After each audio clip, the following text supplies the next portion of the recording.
Fortunately, we have Jon Faine, the former ABC radio presenter who's written a very different story, which leads us, of course, he's writing in The Age this week about the wonderful Daniel Andrews, which leads us to Outsiders Story Time.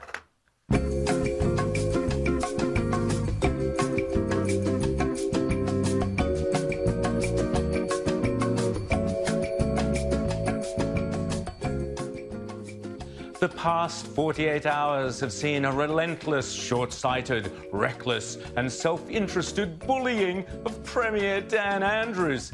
Thankfully, he shows little sign of bowing to the media and corporate pile-on.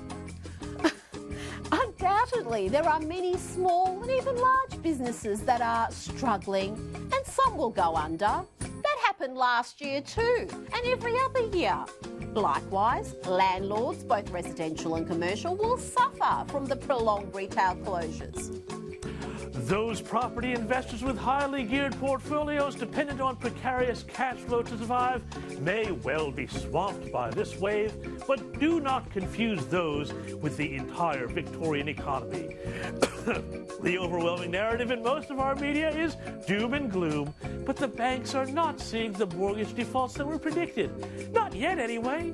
Bankruptcies are not soaring. The coroner has clarified that suicides are no greater in number this year than last year.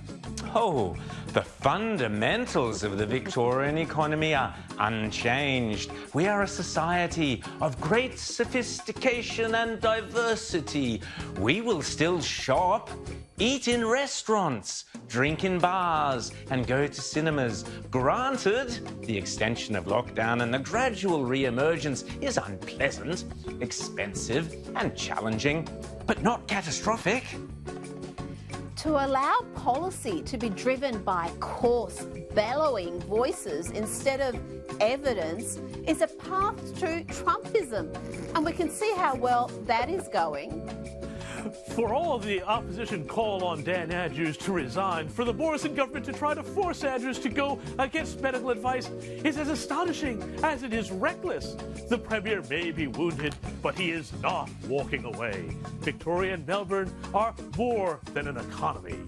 We are a society and a community. We do not measure our success or failure only according to a balance sheet.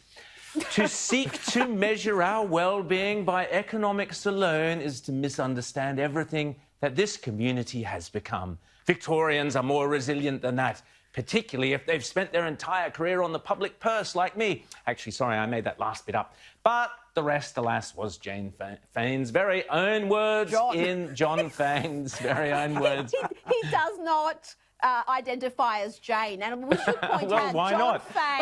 That's bigoted. That's bigoted. That is bigoted. But he is also was heavily involved in those Victorian public health ads, the ones featuring Waleed Ali and Magnus Zubanski. So we know precisely where he's coming from.